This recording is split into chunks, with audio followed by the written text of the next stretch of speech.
오늘은 마태복음 97번째 시간입니다. 마태복음 25장 1절에서 13절의 말씀 가지고 설교와 미련과 설교에 대해서 우리가 함께 은혜 나누고자 합니다. 우리가 신앙생활 하면서 잘은 모르지만 듣게 되는 용어가 있습니다. 그게 뭔가 하면 predestination이라는 예정론입니다. 우리가 주로 아는 예정은 이중 예정이죠. 하나님께서 구원받을 자와 그리고 지옥 갈 자를 둘 다 선택했다는 거예요. 지옥 갈 사람 선택하셨고 그리고 천국 갈 사람을 선택했다. 이게 이중예정론인데요. 16세기의 그 종교개혁자였던 칼빈이 주장했던 이러한 신학적 어젠다입니다. 이것은 참 우리가 받아들이기가 쉽지 않은 부분도 있지만 그 당시에는 하나님의 주권을 강조하고 하나님의 은혜, 오직 은혜와 하나님의 주권적인 역사에서 인간은 구원받을 수 있다는 부분을 강조하던 그런 신학자의 외침입니다. 여러분, 우리가 이중예정을 잘 알고 있지만 이에 비해서 잘 알려지지 않는 예정론이 있습니다. 이거는 예수예정론이라고 제가 이름을 붙였는데요. 칼 바르트라는 20세기의 신학자가 주장한 겁니다. 칼 바르트라는 이 사람은요, 앞에 이야기했던 존 칼빈, 종교개혁자의 이중예정을 부인합니다. 부정합니다. 그리고 철저하게 예수님 중심에서, 십자가 중심에서 구원과 예정을 해석해야 된다라는 거예요. 예수님이 지옥과 천국을 결정하는 유일한 기준이다라는 것을 주장합니다. 그래서 하나님께서 예정하신 것은 구원받을 사람과 구원받지 못할 사람을, 지옥 갈 사람과 천국 갈 사람을 예정한 것이 아니라 구원의 방법을 예정했다라는 거예요. 그 방법이 누구냐? 예수 그리스도라는 거예요. 예수 그리스도만이, 오직 예수 그리스도만이 구원의 방법 되시고, 그리고 예수님의 그 십자가 사건만이 우리를 하나님과 화해시키며 우리의 죄를 용서하게 한다. 이것을 하나님께서 창세전에 예정했다라는 거예요. 여러분, 우리 성결교회도 이 입장입니다. 하나님께서 예정하신 것은 누구는 지옥 가, 누구는 천국 가 이런 것이 아니라 예수를 구원의 유일한 방법으로 예수를 믿으면 구원받는다라는 것을 예정했다라는 거예요. 여러분, 오늘 본문은 칼빈보다는 바르트의 예정론을 지지해주는 그런 내용입니다. 오늘 본문에 보면 1절에 뭐라고 되어 있나요? 그때의 천국은 마치 등을 들고 신랑을 맞으러 나간 열 처녀와 같다. 천국은 열 처녀와 같다라고 하죠. 여러분, 여기서 우리가 성경에서요, 천국은 매우 개방적인 곳이다라는 것을 알 수 있습니다. 오늘 본문에 따르면 10명 모두가 천국에 대해서 개방적인 그러한 입장이 취해져 있다라는 거예요. 10명 중에 10명이라는 것은 100%, 100%가 다 천국 갈 수 있는 기회가 주어졌다라는 거죠. 여러분, 성경에서 열이라는 숫자가 14번이 나오는데요. 모두가 완전, 전부를 이야기할 때 사용되어집니다. 열은 곧 전부, 올이라는 그런 의미입니다. 그러므로 오늘 열 처녀의 비유라는 것은 천국은 모든 사람이 신랑 되신 예수 그리스도를 맞이하여 천국에 들어갈 가능성이 열려져 있다라는 거예요. 여러분, 우리가 잘 아는 디모데전서 2장 4절의 말씀을 보면요, 하나님은 모든 사람이 구원을 받으며 진리를 아는 데 이르기를 원하시느니라 라고 말씀하죠. 모든 사람, 어떤 특정인이 아니라 모든 사람이 다 하나님께서 구원받기를 원하신다. 이것이 하나님의 본심이라는 거예요. 하나님의 본심. 그러면 우리가 이런 생각을 할 수 있죠. 그러면 인간으로 태어난 모든 사람은 다 천국 갈 수 있는가? 모두가 다 구원받을 수 있는가? 무조건 천국 갈 수 있는가? 라는 거예요. 성경은 아니다라는 거예요. 마태복음 24장에 보면 40절에서 41절에 보면요, 오늘 본문을 분명히 이야기합니다. 준비된 자만이 천국 갈 수 있다라는 거예요.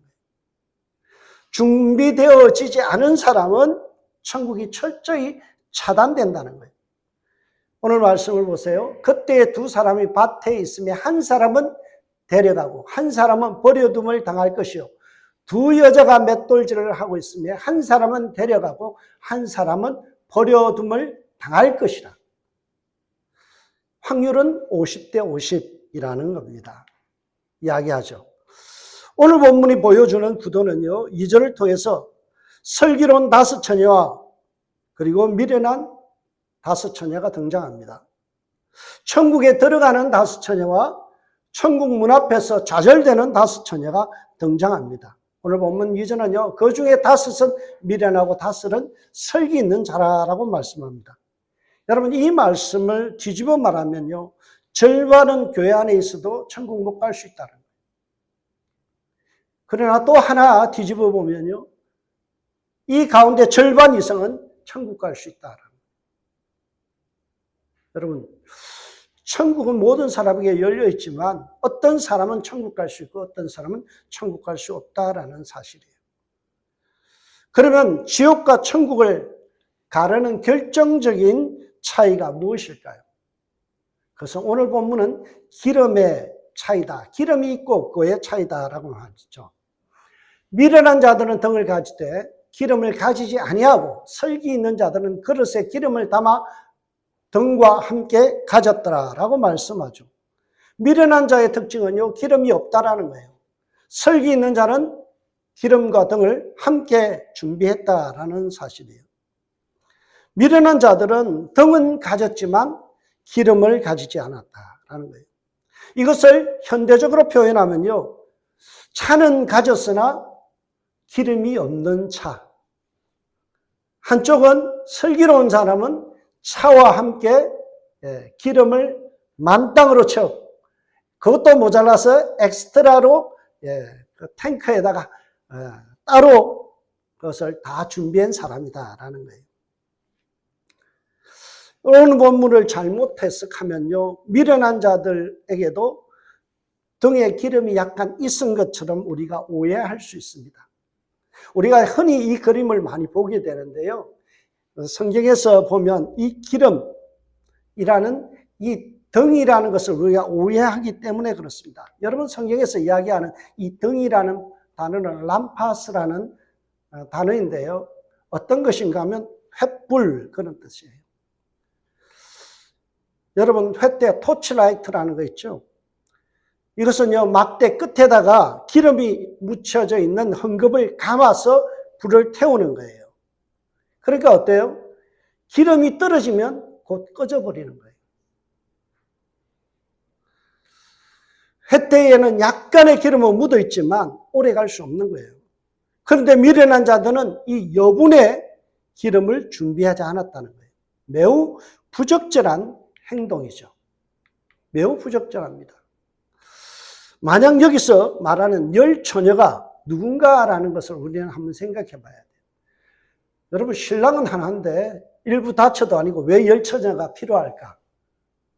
그런 생각 안 해보셨어요? 성경을 읽으면서 좀 이런 생각도 한번 해봐야 돼요.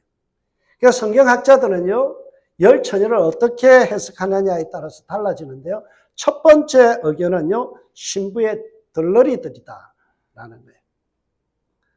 그러니까 10명의 처녀가 필요한 거죠. 신부는 하나지만 그 주에 우리 미국 결혼식 하는 거 보면 덜러리들이 같이 옷을 입고 들어가잖아요. 그래서 학자들은요, 이 10 처녀는 덜러리들이 거다. 그런데 이 덜러리들이 해야 될 일이 뭘까요? 신랑이 왔을 때 횃불을 밝혀주는 역할을 해야 되는 거예요. 근데 이 일을 하지 않았다는 것은, 기름을 준비하지 않았다는 것은 직무유기다는 거예요. 여러분, 오늘 여기서 우리가 하나 생각해 볼 필요가 있죠. 내가 덜러리라고 생각했을 때는 내가 과연 직무를 제대로 수행하고 있는가? 이제 곧 불이 꺼져가고 있는데도 대비책을 하지 않는 이 일은요, 직무유기다라고 볼 수 있는 거예요. 이에 비해서 10 처녀라는 것은 결혼 당사자다라고 그렇게 해석하는 견해도 있습니다. 만약 신부가 우리가 예수를 믿는 그런 성도에 비유했을 때 10 처녀를 그냥 상징적으로 생각했다라면 여러분 이 처녀의 미련한 다섯 처녀의 문제는 뭘까요?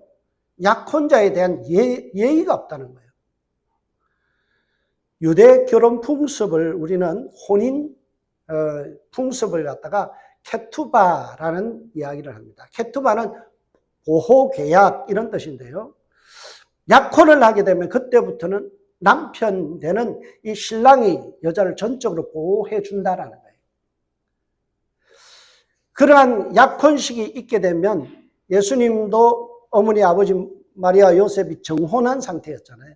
이게 바로 케투바 관계예요. 여러분 이 결혼 전에 약혼을 하게 되면 이제 신랑은 남편 자기 집으로 돌아가서 집을 준비해요. 그리고는 신랑과 신부가 살 집을 준비하면 이제 돌아와서 신부 집에 와서 신부를 데리고 가는 거예요. 그 신부가 준비해야 될 건 뭔가 하면 신랑이 올 때 등불을 밝히는 일이에요. 그런데 만약에 신랑이 왔는데 등불을 밝히지 않으면 어떤 일이 일어나는 거면 파혼인 거예요. 여자가 결혼할 의향이 없다는 거예요. 파혼이 되는 거예요. 오늘 이 신부가 열 처녀가 미련한 다섯 처녀가 등불을 준비하지 않았다는 것은 내가 예수를 하나님을 거부한다. 파혼한다는 거예요. 그러니까 이건 예의가 아니죠. 혼인을 하기로 결정해놓고 서로가 계약까지 맺어놓고는 일방적인 파혼을 한다는 것은 이것은 있을 수 없는 거죠. 오늘 본문에 보면 예기치 않은 일들이 발생하게 됩니다. 그게 뭔가 하면 기대했던 신랑이 늦어지는 거예요. 늦게 도착하는 거예요. 여러분 신랑이 기대했던 그 시간보다 늦어지자 사람들은 어떤 일이 일어나나요? 오늘 보니까 신랑이 드디음으로 졸며 잘세라고. 어떤 이유에서 신랑이 늦어지는지에 대해서는 이야기하지 않습니다. 그런데 저는 오늘 이 본문에서 한 가지 이상한 점을 발견합니다. 여러분 어떻게 신부가 결혼을 앞두고 졸 수 있나? 그것도 잘 때까지 그렇게 잠에 빠질 수 있는 거예요. 여러분 결혼 전날 얼마나 흥분되고 기대되나. 근데 오늘 본문에 보면요. 그들은 흥분과 기대 대신에 다 졸며 잤다라는 거예요. 이것은 미련한 다섯 처녀나 슬기로운 다섯 처녀나 똑같았다는 거예요. 여러분 이것은 무엇을 이해해 줍니까? 초대교회 성도들이 생각했던 것보다 예수님의 재림이 지연됨으로 인해서 나타날 징조. 어떤 일이 일어난다고요? 신앙생활 잘하는 사람도 졸고 잔다라는 거예요. 미련한 자들도 다 졸며 잔다는 거예요. 영적으로 나태해지고 영적 방심이 일어난다는 거예요. 여러분 예수 잘 믿는 사람들도요 방심해요. 오늘날 그리스도인의 모습을 보세요. 내가 정말 주님 오실 것을 기대하면서 정말 긴장하고 살아가나요? 슬기로운 다섯 처녀들도요 다 졸았다는 거예요. 다 잤다는 거예요. 여러분 이게 얼마나 심각한 문제를 우리는 알아야 돼요. 여러분 칼 바르트가 예수의 예정론을 이야기하잖아요. 근데 그가 죄에 대해서 아주 명쾌하게 설명을 해요. 죄는 무엇이냐라고 설명할 때 바르트의 설명이 이런 거예요. 예수님과 불일치하는 것, 예수님과 동행하지 않는 것, 예수님을 따라가지 않는 것은 죄다. 그래서 세 가지 죄를 이야기합니다. 첫째, 교만이 죄다. 두 번째, 태만이 죄다. 세 번째는 기만이 죄다. 그랬어요. 여러분, 이 교만이란 게 뭐냐? 예수님께서 십자가에 죽으시고 우리를 의롭다 인정해 주신 이 칭의의 사건을 인정하지 않는 것은 교만한 거라. 오직 예수로만 구원받을 수 있는데 이것을 인정하지 않는다. 네가 얼마나 잘나서 네 스스로 구원할 수 있냐. 얼마나 교만 덩어리냐. 그래서요, 예수 안 믿는 사람은 성경에서 이야기하는 교만 덩어리인 거예요. 아무리 그가 인격적이라도요, 그 사람은 예수의 칭의의 사건을 인정하지 않으면 교만한 거예요. 두 번째로 태만이 죄라는 거예요. 영적 태만 죄라는 거예요. 왜 이것이 죄가 되느냐? 예수님께서 십자가에서 죽기까지 하시면서 우리를 뭐 했어요? 구원하시고 영화롭게 하신 거예요. 그런데 성도라는 사람들이 그 하나님께서, 예수님께서, 성령님께서 그렇게 공들여서 이루어 놓은 이 영화로운 존재됨을 내가 따라가지 않는 것, 태만한 것, 내가 영적으로 살지 않는 것, 예수님께서 십자가에 죽기까지 나를 구원하시고 아름답게 만들어놨는데 자기 스스로를 갖다가 아름다운 존재로 여기지 않고 태만한 것, 그게 죄라는 거예요. 여러분, 우리가 살아가면서 영적으로 긴장감을 놓치고 태만하고 내 스스로가 하나님 보시기에 영화로운 삶을 살아가지 않는 것은 죄다라는 거예요. 예수님의 십자가의 공로를 무시하는 것이기 때문에 죄가 된다는 거예요. 여러분, 그래서 우리는 태만하지 아니하고 긴장하며 살아야 돼요. 왜 그렇습니까? 예수님께서 보면 예기치 않은 순간에 분명히 재림하시기 때문에 그래요. 오늘 본문에 보면 이렇게 되어 있습니다. 밤중에 소리가 나되 보라 신랑이로다 맞으러 나오라 하며. 오늘 언제 예수님께서 재림하신 걸로 상정하고 있어요? 미드나이트, 밤중. 여러분, 캄캄한 밤에 예수님 재림하신다는 거예요. 여러분, 성경에서 밤이라는 것은요 매우 수사학적, 레토릭에 있는 의미가 있습니다. 밤은 어둠이 지배하는 시간이고 사단이 왕성하게 활동하는 시간이라는 거예요. 요한복음 13장 27절과 30절에 보면 이런 내용입니다. 가룟 유다에 대한 표현인데요. 떡 조각을 받은 후에 곧 사단이 그 속에 들어가니라. 예.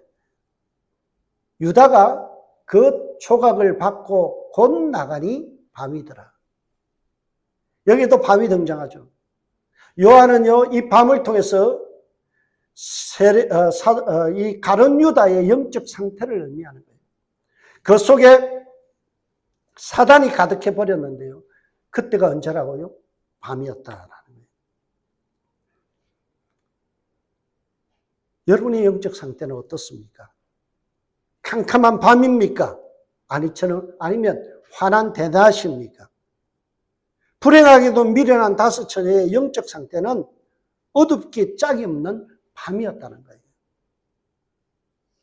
그러니 우리는 이 어둠을 벗어 던지고 참된 성도의 모습으로 전환해야 돼요. 그게 뭔가요? 낮과 같이 단정한 삶을 살아가는 거예요. 로마서 13장 12절에서 이 14절에 보면 이렇게 말씀합니다.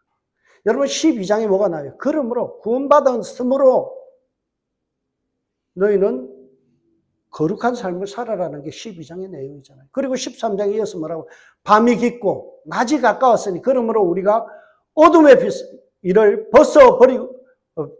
벗고 빛의 갑옷을 입자. 낮에와 같이 단정히 행하고 방탕하거나 술 취하지 말며 음란하거나 호색하지 말며 다투거나 시기하지 말고 오직 예수 그리스도 옷 입고 정욕을 위하여 육신의 일을 도모하지 말라. 여러분 구원받은 백성이라면요 우리는 낮에와 같이 단정히 해야 돼요. 여러분 다투거나 시기하지 말아야 돼요. 음란하고 호색한 일을 버려야 돼요. 세상은 다 음란하고 호색해요. 여러분 세상 사람들 만나봐요. 남자들 만나봐요. 음담 뱃을 입에 달고 삽니다. 얼마나 캄캄한 영혼의 상태인지 몰라요. 모두가 이 타락한 본성을 드러내고 살아가는 이 세상 속에서 그리스도인은 어떻게 살아야 된다고요? 빛으로 살아야 돼요. 모두가 졸 수밖에 없는 환경 속에서 잠이 쏟아지는 밤 속에서 삶이 느슨해지기 쉬운 밤에 우리는 깨어 경성하며 빛의 갑옷을 입고 낮에와 같이 단정한 삶을 살아야 돼요. 여러분 오늘 주일날 교회 오실 때 단정하게 입고 오셨잖아요. 이 모습 이대로. 여러분 오늘 집을 나서기 전 기도했나요? 그래도 주일날 아침 되면 기도 잠시 나잖아요. 이게 뭐예요? 단정한 거예요. 평소에는 어떻게 살아요? 아침에 기도도 안 하고 막 그냥 흘레벌떡 내 하고 싶은 대로 살잖아요. 단정하지 못한 거예요. 아직도 그 영혼이 낮에 시간적으로 낮이지만 그의 영혼 상태는 밤인 거예요.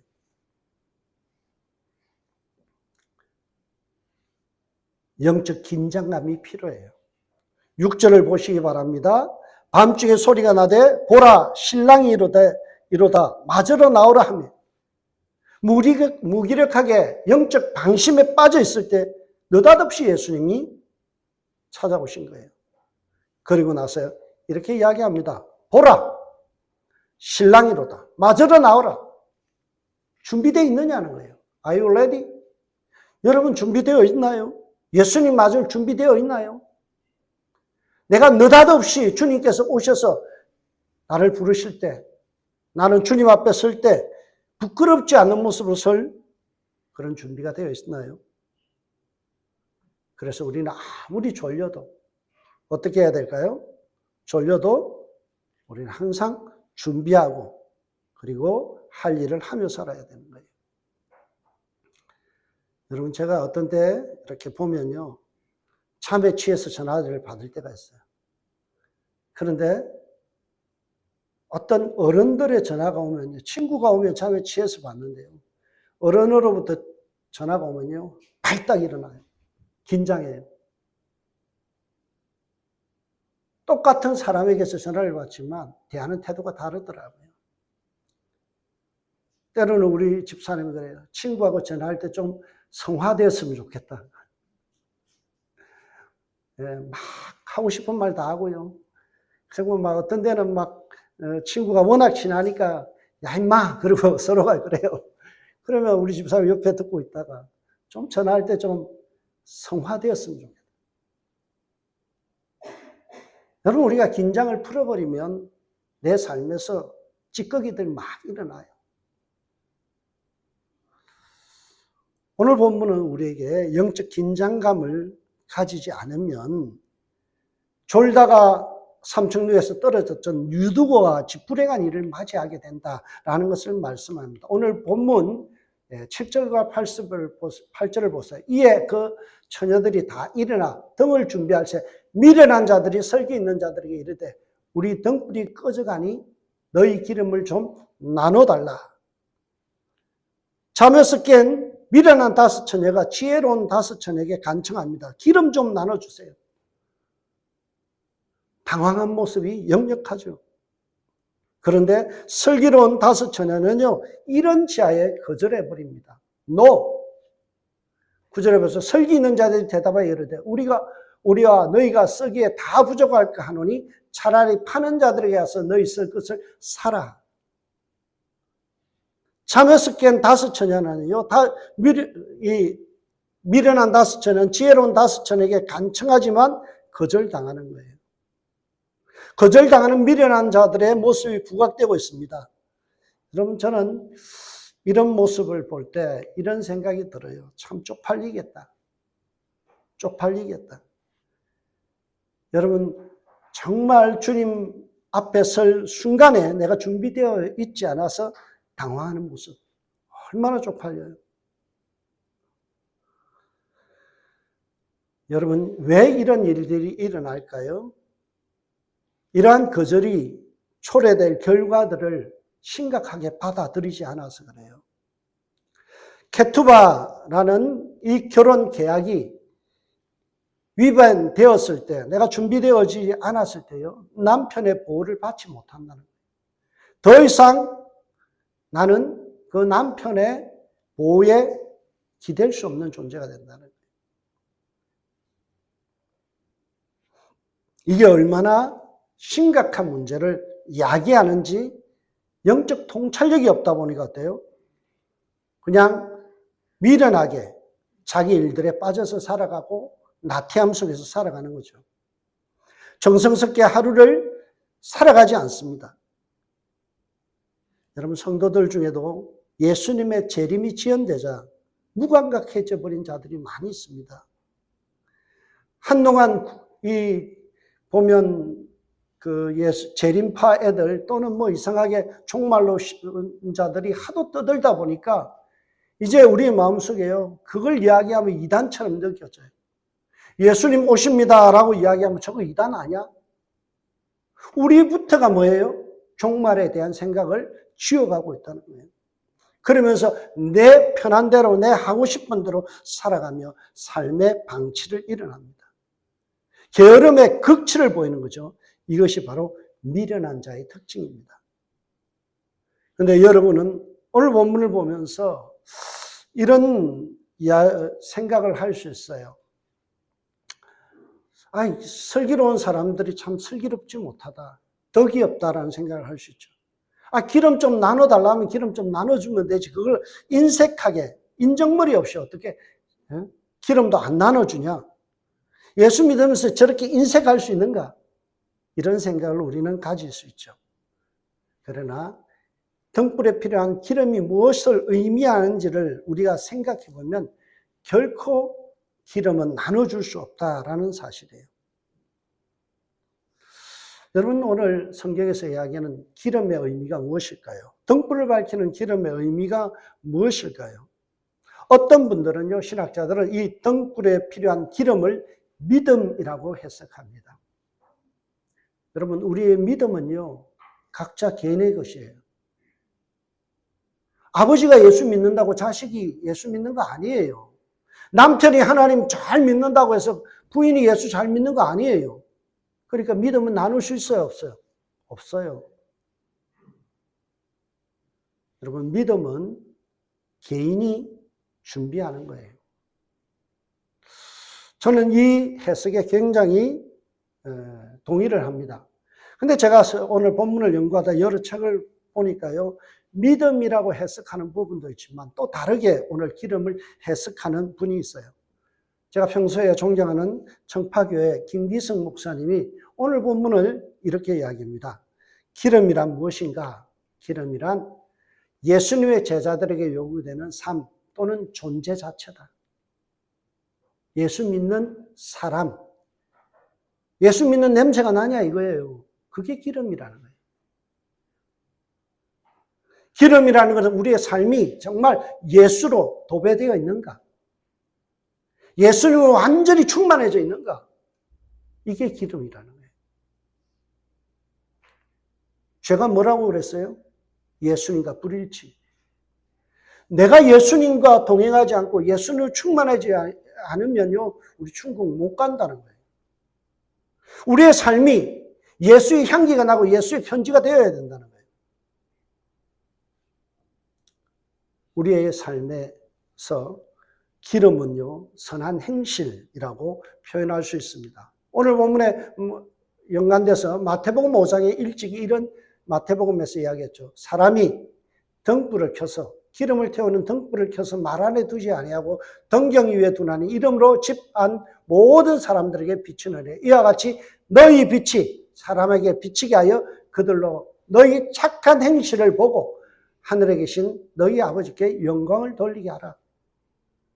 여러분, 우리의 삶에서 기름이라는 것은요, 우리가 착한 행실로 해석할 수 있는 거예요. 우리의 삶이 빛으로 빛난다는 것은요, 기름이 계속 태워진다는 것은요, 우리의 삶에 착한 행실이 계속해서 드러난다라고 하는 거예요. 그래서 우리의 삶은요, 결코 나눌 수가 없는 거예요. 여러분, 남편이 착한 행실로 하나님께 영광을 돌린다고 부인까지 덤으로 착한 행실로 영광 돌리는 거 아니에요. 여러분, 신앙생활에서 삶은 개인적인 거예요. 삶은 누가 대신할 수 없는 거예요. 오로지 자신만이 준비하는 거예요. 그래서 나눠줄 수 없는 거예요. 여러분, 이렇게 해석하게 되면 어떤 분들은요, 우리에게 그러면 행위 구원을 이야기하는 겁니까? 라고 이야기할 수 있습니다. 착하게 살면 구원받습니까? 라고 이야기할 수 있죠. 전혀 그렇지 않습니다. 성경은요, 온전한 믿음이 어떤 것인지를 설명하는데요, 구원받으면 반드시 행동이 좋아져야 된다는 거예요. 참된 믿음은 행함과 동행합니다. 참된 믿음은 행함으로 증명됩니다. 야고보서 2장 22절 말씀, 내가 보거니와 믿음이 그 행함과 함께 일하고 행함으로 믿음이 온전하게 되느니라. 여러분, 예수 믿는다는 것은 내 삶이, 내 존재가 바뀌는 거예요. 내 인생의 주인이 내가 아니라 주님이기 때문에 주님의 말씀대로 사는 거예요. 이걸 하지 않는다는 것은 그리스도인이 아니라는 거예요. 여러분, 내 뜻대로 사는 것은 그리스도인 아니에요. 예수 믿는다는 것은요, 내가 죽고 예수가 사는 거예요. 그런 적 이제는 내가 산 것 아니요, 내 안에 그리스도께서 사신 것이니 이게 그리스도인이라는 거예요. 오늘날 많은 사람들이 예수는 입으로 믿는다고 그래요. 그런데 행동은 세상 말로 개차반이에요. 뭐예요, 그거? 예수님 욕먹이는 거예요. 내가 예수를 따르지 않는 거예요.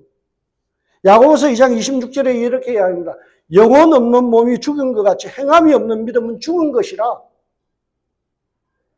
여러분, 믿음과 생활은요, 같이 가는 거예요. 구원받았으면 행동이 달라져야 돼요. 예수 믿는다면서 삶이 달라지지 않는 것은 이건 죽은 믿음이라는 거예요. 그래서 잘 이야기하죠. 신앙은 생활입니다. 제가 늘 이야기하죠. 신앙은 생활입니다. 신앙생활 잘하세요. 신앙생활 잘하라는 거예요. 관념이 아니에요. 신학이 아니에요. 신앙은요, 뭐 잡다한 이론이 아니에요. 뭘 많이 안다고 해서 하는 게 아니에요. 여러분, 저희 어머님은 초등학교 나왔어요. 100세이신데요. 그분이 무슨 지혜가 있겠고 성경의 지식이 있겠어요. 그래도 구원받아요. 무엇으로요? 예수를 나의 주인으로 영접한 이후에 내가 그 예수로 살려고 무던히 노력하는 거예요. 그것 때문에 구원받는 거예요. 매 순간 예수가 나의 인생의 주인 되지 않으면요, 저는 죽은 믿음이에요. 내 삶에서 예수가 그리스도가 향기롭게 되어지고 영광 받으시지 않는다라면 이건 죽은 믿음이라는 거예요. 우리가 참된 구원받는 믿음은요, 삶에서 검증되는 거예요. 예수 냄새가 나야 돼요. 예수 향기가 나야 돼요. 직분은 목사라 그러는데 하는 짓은 생양아치 짓 하면요, 그 사람 천국 가기 힘들어요. 독일의 사상가였던 발트 베냐민이라는 사람이 있어요. 그분이 이렇게 이야기합니다. 매 순간은 메시아가, 구원자가 들어올 수 있는 작은 문이다. 여러분 기억하세요. 독일의 사상가이시면서 목사인 이분이 하는 말은 뭐예요? 매 순간이 메시아가 나타나는 그리스도 예수가 드러나는 통로다라는 거예요. 내 삶은 통로가 됩니까? 믿지 않는 사람이 볼 때, 야, 저 정말 예수 믿는 사람 다르구나. 예수쟁이구나. 그 통로가 되냐라는 거예요. 이게 신앙의 표징이죠. 참된 신앙은 이런 거예요. 미련한 다섯처녀에게는 이런 신앙의 표징, 사인이 없어요. 그들은 뒤늦게 태만하게 있다가 기름을 사러 동네에 달려갔지만 이미 늦었어요. Too late. 미처 준비하러 하지 못해서 기름을 사러 간 사이에 신랑이 도착했고 그리고 혼인잔치의 문은 닫혀져 버렸어요. 10절을 보세요. 그들이 사러 간 사이에 신랑이 오므로 준비되었던 자들은 함께 혼인잔치에 들어가고 문은 닫히지라. 들어가지 못한 이유는 뭐예요? 준비가 안 됐다는 거예요. 내가 주님 맞을 준비가 안 된 사람들은요, 문이 닫혀져 버리는 거예요. 기회가 박탈되는 거예요. 셧다운 되는 거예요. 내가 주인 삼은 모든 건 내려놓고 주님 나의 인생의 주인 되셨어. 그분이 나를 통치하고 다스리는 삶을 살아가지 않는다면요, 그 사람은 미련한 자예요. 미련한 자들은 어떻게 해요? 소 잃고 외양간 고치는 거예요. 문을 열어달라고 때렸습니다. 그 후에 남은 자들이 와서 이르되 주여 주여 우리에게 열어주소서. 근데 12절에 보면요, 예수님께서 명확하게 이야기합니다. 대답하여 이르되 진실로 너희에게 이르니 내가 너희를 알지 못하노라 하니라. 여기서 진실로라는 이 표현은요, 법적인 용어예요. guilty라는 거예요. 제가 운전하다가 실수를 했어요. 경찰에게 잡혔어요. 그리고 법원에 갔어요. 손을 들라고 그러더래요. guilty 인정하는 사람 손 들었어요. 그러니까 이쪽에 가래요. 나가래요. 나가서 비디오 보고 벌금 내고 하래요. 근데 어떤 사람은 절대 자기가 guilty가 아니래요. not guilty예요. 근데 나와서 설명하래요. 네가 왜 not guilty인지 설명해봐라. 그런데 거의 100%요. 인정 안 돼요. 판사가 guilty 그럼 끝나는 거예요. 여러분, 우리가 영적 태만에 있는 사람, 주님께서 우리를 이야기할 때 guilty 이야기하는 거예요. 여러분, 칼 바르트가 마지막으로 기만이 죄다 그랬죠. 기만이 뭔가요? 거짓이에요. 거짓된 삶. 참되신 예수를 믿으면서 어떻게 거짓된 삶을 살아갈 수 있느냐는 거예요. 그게 죄라는 거예요. 예수님과 일치하지 않는 거예요. 여러분, 저 앞에서 거짓말 하지 마세요. 정 대답이 궁색하면 말을 하지 마세요. 그럼 거짓말 안 하는 거예요. 둘러대지 마세요. 거짓말 하지 마세요. 예수님 참되십니다. 진리되십니다. 진리신 예수님과 동행한다는 것은 내가 거짓의 삶을 포기하는 거예요.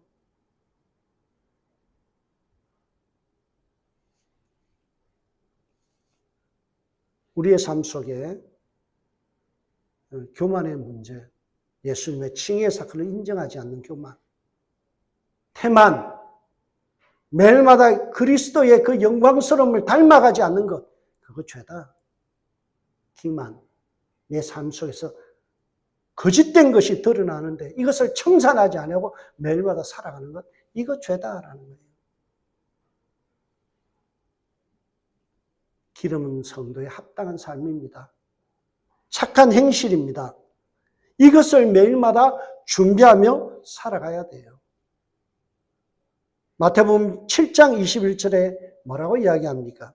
나더러 주여 주여 하는 자마다 다 천국에 들어갈 것이 아니요 다만 하늘에 계신 내 아버지의 뜻대로 뭐하는 자? 행하는 자. 행하는 자라야 들어가리라. 이것은요, 행위 구원을 이야기하는 게 아니에요. 예수가 나의 인생의 주인인데 어떻게 내가 주님 앞에 굴복하지 않느냐는 거예요. 어떻게 내가 주님의 뜻 앞에 반항할 수 있느냐는 거예요. 오늘날 여러분들 얼마나 반항을 잘하는 줄 아세요? 주님 사랑하라 했는데 사랑하지 않는 것. 온순히 대해라, 온유해라 그런데 온유하지 않는 것. 이거 전부 다 주님 말씀에 역행하는 거예요. 예수 믿는다는 것은 우리의 삶의 존재가 바뀌는 거예요. 인생의 주인을 바꾸는 거예요. 결정권이 바뀌는 거예요. 내가 결정하는 게 아니라 주님이 결정하는 대로, 주님이 원하시는 대로 살아가는 게 그리스도인이에요. 내가 산 것이 아니요 그리스도께서 내 안에 사신 것이니 이게 안 되면 그리스도인 아니라는 거예요. 그래서 믿음은 행함과 함께 간다는 거예요. 토마스 아퀴나스라는 사람이 있습니다. 토마스 아퀴나스라는 신학대전을 쓴 사람인데요.